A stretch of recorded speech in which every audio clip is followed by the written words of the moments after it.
오늘 하나님의 말씀은 마태복음 28장 1절에서 6절 말씀입니다. 차지했으면 봉독해드리겠습니다. 안식일이 다 지나고 안식 후 첫날이 되려는 새벽에 막달라 마리아와 다른 마리아가 무덤을 보려고 갔더니 큰 지진이 나며 주의 천사가 하늘로부터 내려와 돌을 굴려내고 그 위에 앉았는데 그 형상이 번개 같고 그 옷은 눈같이 희번을 지키던 자들이 그를 무서워하며 떨며 죽은 사람과 같이 되었더라. 천사가 여자들에게 말하여 이르되 너희는 무서워하지 말라. 십자가에 못 박히신 예수를 너희가 찾는 줄 내가 아노라. 그가 여기 계시지 않고 그가 말씀하시던 대로 살아나셨습니다. 와서 그가 누우셨던 곳을 보라. 오늘 부활주일을 맞이해서 함께하신 모든 분들에게 또 예수님의 이름으로 축복하면서 믿음의 승리의 삶이 앞으로도 계속 이루어질 수 있기를 간절히 축복합니다. 참 잘 오셨습니다. 오신 분들이 많지 않으셔도 한 분 한 분이 또 하나님은 또 귀하게 보시는 그런 믿음의 관점으로 저희들도 그렇게 바라보고자 합니다. 오늘 오신 분들 감사드리고요. 서로 민망하실지 모르겠지만 좌우로 한번 인사할까요? 사랑합니다. 축복합니다. 사랑합니다. 축복합니다. 참 잘 오셨습니다. 또 오고 계신 분 계실지 모르겠는데 은혜 가운데 잘 오시기를 또 기도드립니다. 기독교인을 말할 때 일반 사람들이 가장 흔하게 쓰는 보편적인 표현은 교회 다니는 사람들입니다. 기독교인을 말할 때 그보다 조금 더 깊은 표현을 일반 사람들이 우리 교회 다니는 사람들을 저렇게도 말하는구나 라고 조금 더 깊은 표현을 하는 거는 하나님 믿는 사람들이라고도 말하는 사람도 봤었어요. 자기는 교회 안 다니고 전혀 믿지 않는데 우리들을 가리켜서 제일 흔한 말은 교회 다니는 사람들이라고 말하지만 조금 더 깊게 표현하는 사람들은 하나님 믿는 사람들이라고 말을 하더라고요. 근데 여기서 더 정확히 표현한다면 우리의 구원자를 직접 갖다 대는 것이 또 중요한데요. 예수 믿는 사람들이 바로 기독교인들입니다. 기독교에서 그 기독, 이 두 글자 기독이 그리스도의 한자어죠. 그리스도의 한자어가 기독이에요. 그래서 그리스도는 예수님의 그 직책입니다. 저의 직책은 목사잖아요. 홍성표는 제 이름이고 목사는 직책이에요. 예수가 이름이고 그리스도가 직책입니다. 그래서 예수 그리스도 그렇게 말을 하죠. 우리가 하나님을 믿는다고 할 때는 그 하나님이 보내신 그분 예수를 믿는 것이 그게 곧 하나님을 믿는 거예요. 그러면 예수를 믿을 때 어떻게 믿어야 한다는 뜻일까? 뭔가 내용이 구체적으로 우리에게 주어져야 믿든지 어쩌든지 하죠. 나는 이 사람을 믿는다 할 때 우리가 어떤 사람을 믿는다면 그 사람의 얼굴 생김새나 그 사람의 분위기를 믿는다는 뜻은 결코 아니죠. 여러분이 만약에 저를 믿는다고 할 때 그 뜻은 저 목사님은 키가 크고 안경을 썼고 이제 50대 중반을 좀 넘어섰고 유머스럽지는 않은데 한 번 웃을 때마다 목소리는 겁나 크다. 이런 것들을 믿는 게 아니잖아요. 저를 믿는다고 할 때 만약에 여러분이 저를 믿는다고 한다면 이거는 제 기대사항일 수도 있겠는데 제가 여러분을 나쁜 길로 인도하지 않는다는 사실, 제가 여러분에게 성경 외에 다른 거를 하나님 말씀이라고 가르치지 않는다는 사실, 그리고 여러분을 사랑한다는 사실, 나는 저 목사님을 믿어 한다면 이런 것들을 믿는다고 할 수 있는 거죠. 그러면 나는 예수님을 믿어 한다고 할 때 그 예수님을 믿는다는 내용은 성경에 기록된 그분에 관한 약속, 성경에 기록된 예수님에 관한 약속을 우리가 믿는 겁니다.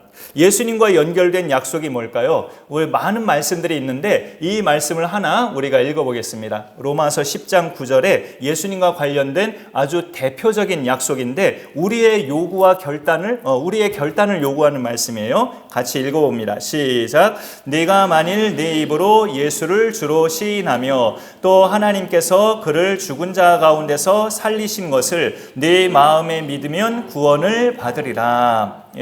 여기 말씀에 보면은 전반부에 네가 너의 입으로, 우리가 내 입으로 예수를 주라고 시인하라. 그게 이제 예수님을 믿는 그 내용인데요. 그러면은 이제 구원을 받는다라는 약속이죠. 구원을 받게 된다는 것이 약속이에요. 그 대신에 우리한테 요구하는 것은 네 인생의 주인이 네가 아니라 예수라는 걸 시인하라. 예수가 주라는 것을 시인하라. 그러면 네가 구원을 받는다라는 예수와 관련된 대표적인 약속의 말씀이죠. 내 인생의 주인은 내가 아니라 예수님이라는 걸 반복하는데요. 80년대 가요 중에 부모들이 제일 싫어하는 노래가 있었어요.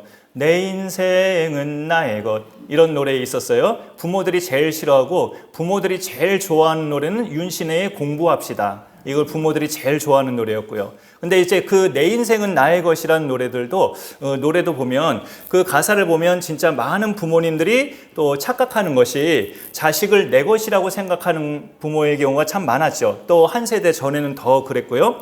아무리 부모 자식 관계라도 우리가 엄연히 따져보면 각각 다른 사람이에요. 부모 자녀라도 각각 다른 사람입니다. 다른 인격체죠. 각자 자기 인생을 엄연히 살고 있어요. 그럼 각자의 인생은 각자 자기 거네요? 라고 할 수도 있겠는데 그것도 또 아니에요.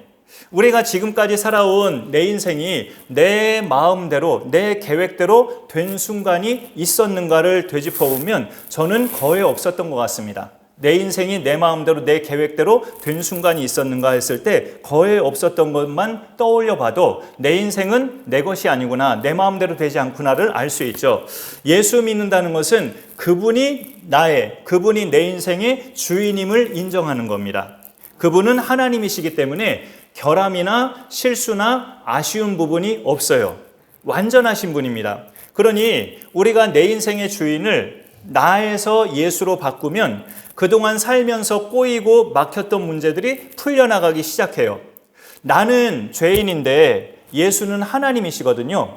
인생의 주인을 이 죄인에서 신으로 바꾸면, 하나님으로 바꾸면 더 이상 말할 필요가 없죠.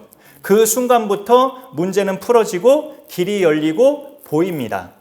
예수님을 믿는다는 것은 이렇게 그분이 내 인생의 주인이심을 믿는 거고, 사실 이보다 먼저 선행될 믿음은 그가 나를 위해 죽으시고 죽은 자 가운데서 살아나신 구세주임을 또 믿는 것이 오늘 말씀 후반부에 또 나와 있죠. 오늘 말씀이 아니라 이 참고 말씀에 죽은 자 가운데서 살리신 것을 네 마음에 믿으면 구원을 받으리라 라고 말씀하고 있습니다. 그래서 이 내용은 내가 죽었다가 다시 3일째 되는 날에 살아나야 하리라 라는 말씀은 예수님이 이제 공생의 중반 때부터 제자들에게 띄엄띄엄 말씀하셨어요. 인자가 많은 고난을 받고 버림바가 되어 죽임까지 당한 후에 제3일에 살아나리라. 이거를 띄엄띄엄 제자들에게 말씀하셨는데 제자들이 귀뚱으로 들었죠.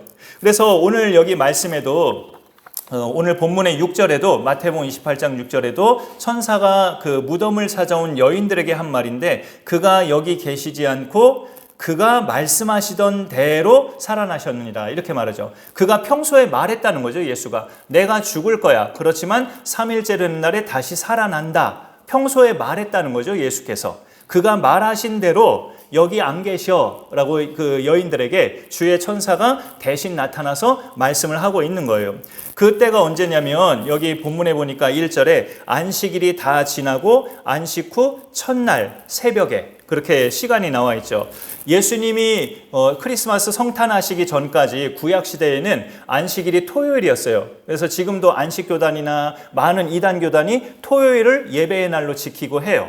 근데 이제 우리는 안식 후 첫날, 그 다음날 일요일에 예수께서 부활하셨기 때문에 이제 예수를 그리스도로 믿는 사람들, 기독교인들은 주일을 이제 안식일 개념처럼 지켜오고 있어요. 그래서 이 소식을 천사가 예수의 무덤을 찾아온 여인들에게 알려주는데 그 내용을 쭉 이렇게 보면은 6절 끝에 자세히 보니까 와서 그가 누우셨던 곳을 보라 이렇게 말합니다. 주의 천사가 그 막달라 마리아와 다른 마리아 예수의 무덤에 향품을 가지고 시체에 발라드리려고 원래는 그런 목적으로 온 건데 다시 살아나셨음을 여인도 전혀 믿지 못했고 알지도 못했죠. 그래서 그 천사들이 여기 그가 누우셨던 무덤을 봐라 안 계시지 않느냐 그런 뜻이에요. 예수의 무덤은 비어있다라는 말이죠. 빈 무덤이라는 것을 알려줍니다. 교회를 안 다니는 사람도 많이 들어봤을 만한 말이 예수의 부활이에요. 너무나 많이 들어봤기 때문에 그 믿든 안 믿든 많은 사람들에게 이 예수의 부활이라는 것이 별로 큰 사건처럼 와닿지 않고 그냥 대수롭지 않게 오늘이 부활절이구나 라고 이렇게 흘려보낼 만한 그런 성격이기도 해요. 그런데 죽은 자가 다시 살아난다는 사건은 인간 세계에서는 불가능한 일을 해낸 겁니다. 예수께서. 그러니까 대수롭지 않은 일이 아닌 거죠, 사실은. 제가 수년 전 부활주일에 많은 성도님들 계실 때 그때도 한번 사지선다형 문제를 내본 기억이 있는데요. 수년 전에. 오늘 다시 한번 그렇게 준비해 봤어요. 그래서 사지선다형 문제가 나갈 건데 그 중에서 불가능한 일, 어려운 일이 아니라 불가능한 일이 뭔지 한번 짚어보시기 바랍니다. 하나 내려볼게요. 자, 첫 번째는 이 건물 전체를 강서나눔교회가 사는 일. 지하 1층부터 위 4층까지 있는데 그 사업자들도 굉장히 많고요. 이 건물 전체를 강서나눔교회가 사는 일 이거고요. 두 번째, 홍성표 목사의 몸무게가 한 달 안에 100kg이 되는 일. 제가 32살 때 그 대방교회라고 부임한 그 부목사돼서 처음 부임한 교회에서 직접 부역들을 맡아서 2달 동안 대신방을 한 적이 있었어요. 그때 그 교회 부임할 때는 허리 사이즈가 32였는데 2달 동안 대신방 마치고 34도 안 맞더라고요. 그래서 양복 재는 그 사장님이 36을 입으셔야겠네요 이러시더라고요. 그때 잠깐 그렇게까지 찐 적이 있었어요. 그러니까 이것도 어쩌면 가능할 것도 같은데 그 전에 당뇨 걸릴 것 같아요. 그 다음에 3번, 북한의 최고 지도자가 회개하여 예수님을 믿는 일. 거의 희박한 일이라고 우리 대다수는 아마 생각할 겁니다.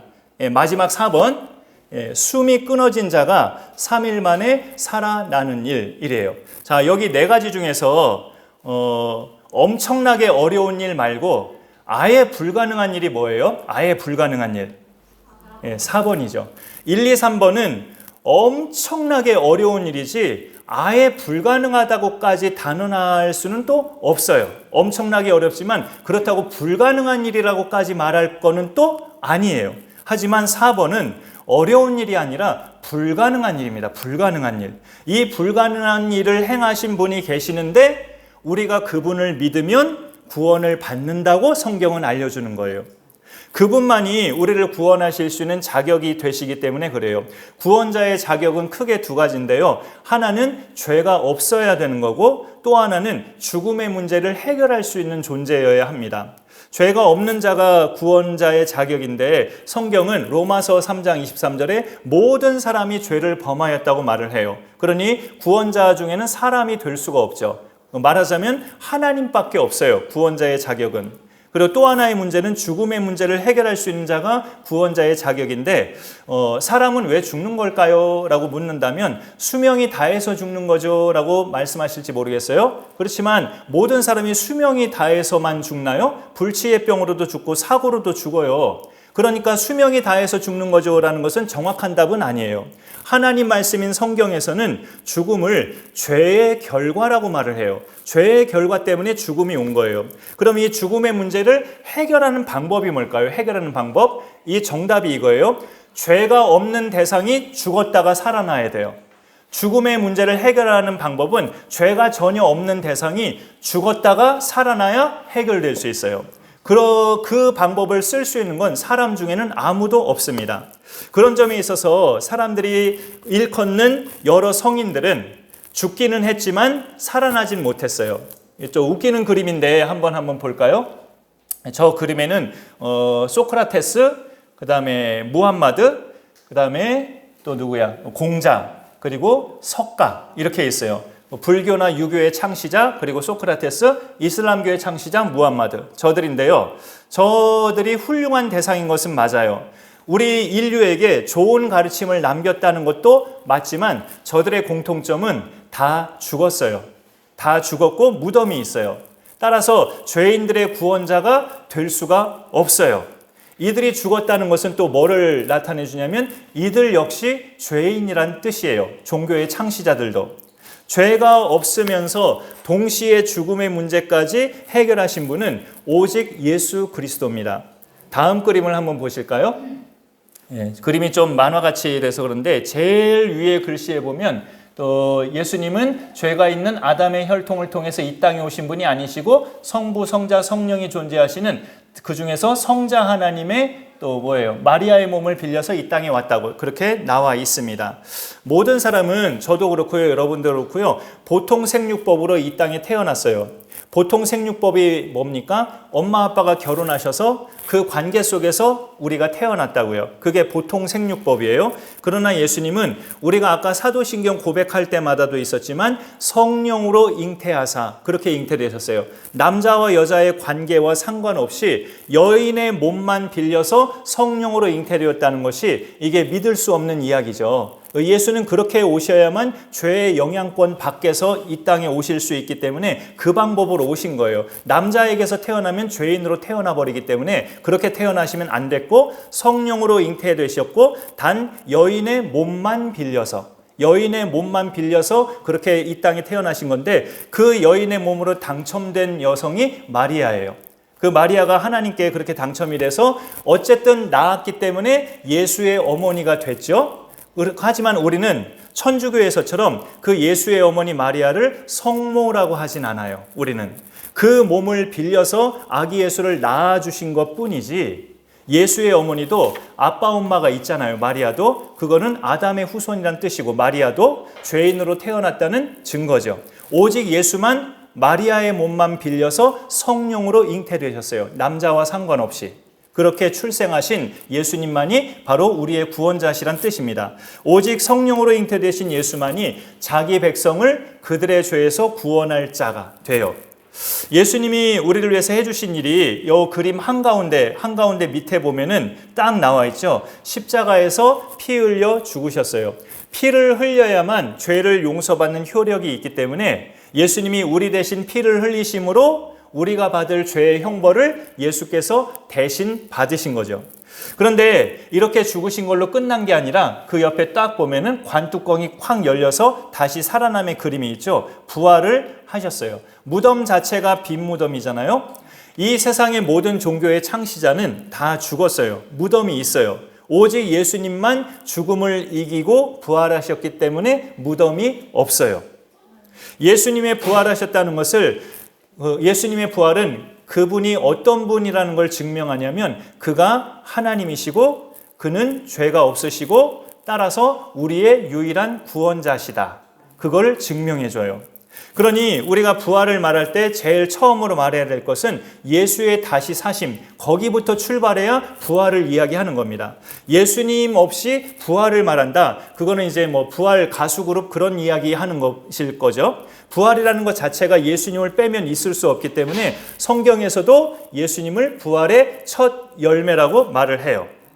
예수님이 첫 열매라는 뜻은 그 다음 열매들이 계속해서 이어진다는 뜻입니다. 나도 부활하고 너도 부활하고 우리도 부활하고 이렇게 계속 이어진다는 거예요. 예수 믿는 사람들의 부활을 성경은 또 똑같이 말씀하고 있습니다. 우리가 예수님을 나의 죄 문제를 해결하신 나의 구세주, 그 다음에 내 인생의 주님으로 믿는다면 우리도 예수님처럼 부활의 영광을 누리게 돼요. 먼 훗날의 이야기이기도 하지만 그것을 성경은 선포하고 있기 때문에 예수 믿는 사람들은 그것까지 믿는 거예요. 나의 부활을 믿는 거. 그래서 우리가 누릴 부활의 영광은 시간적으로 따진다면 일단 이 땅에서의 삶을 마감하고요. 여기서의 세상에서의 삶을 마감하고 예수께서 다시 오셔야 합니다. 그때 우리가 부활할 것을 성경이 말하니까 그날이 오면 우리는 지금 몸처럼 늙어지거나 약해지거나 뭐 병원을 가야 되거나 약 처방을 받아야 하는 그런 몸이 아니라 썩어지지 않을 몸, 말하자면 다시는 죽지 않을 몸으로 재생해서 하나님과 함께 영생합니다. 기독교에서 흔히 말하는 천국 생활이에요. 천국 생활은 그런데요, 우리가 천국에 가야만 누릴 수 있을까요? 천국 생활은? 요즘 그 전도할 때 제가 상대에게 이런 멘트를 종종 해본 적이 있어요. 꼭 예수님 믿으셔서 살아서도 천국, 죽어서도 천국 누리시기 바랍니다. 이렇게 살아서도 천국, 죽어서도 천국. 예수 믿는 사람들은 이 땅에 살아있는 동안에도 이 지긋지긋한 세상도 천국화하면서 살아갈 수 있다는 말이죠. 그래서 이걸 다른 걸로 표현하면 우리의 부활은 이 세상을 떠나서 예수님이 재림하실 때 이루어지지만 이 세상을 사는 동안에도 부활의 능력, 부활의 기적, 부활의 체험 이런 것들을 해나갈 수 있다는 뜻이에요. 질병에서 고침받고 우울증이 떠나가면서 기쁨이 충만해지고 걱정과 절망스러운 일들이 있어도 헤쳐나가면서 확신을 하고 물질적인 것이 풍성하지 않아도 부요함을 누릴 수 있다는 거죠. 그게 부활의 체험이죠. 이 땅에 사는 동안에. 어떻게 그게 가능한가? 하나님이신 예수께서 내 안에 계시면 충분히 가능하고도 남아요.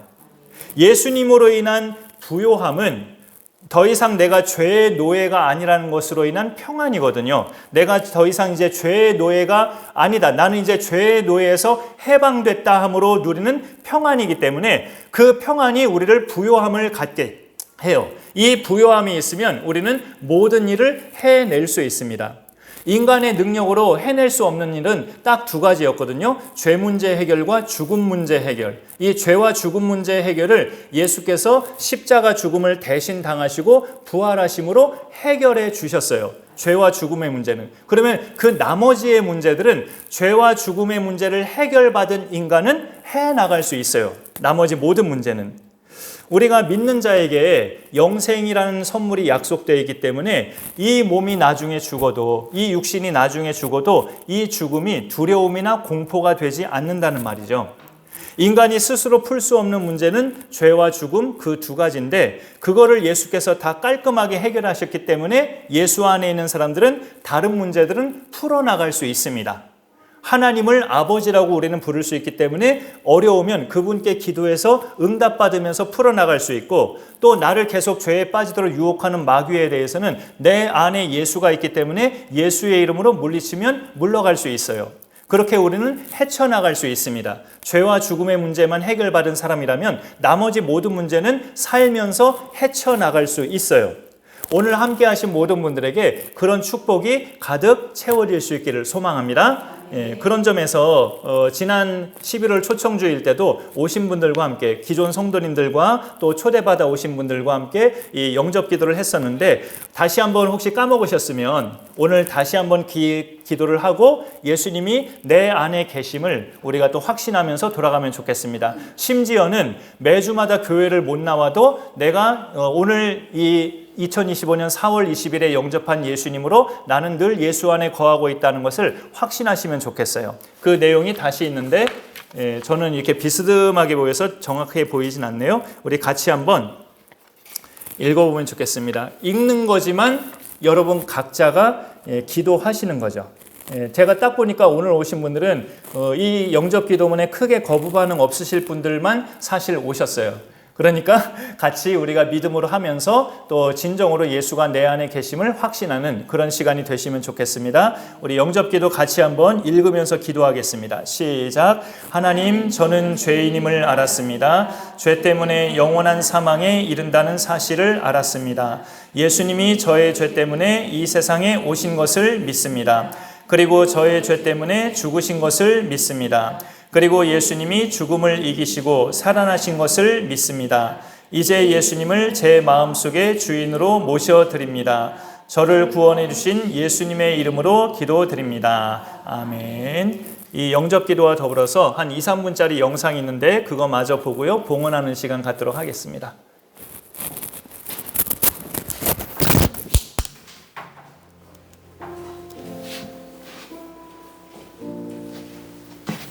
안녕하십니까. 오늘은 인생에 태어나서 모든 사람들은 다 구원을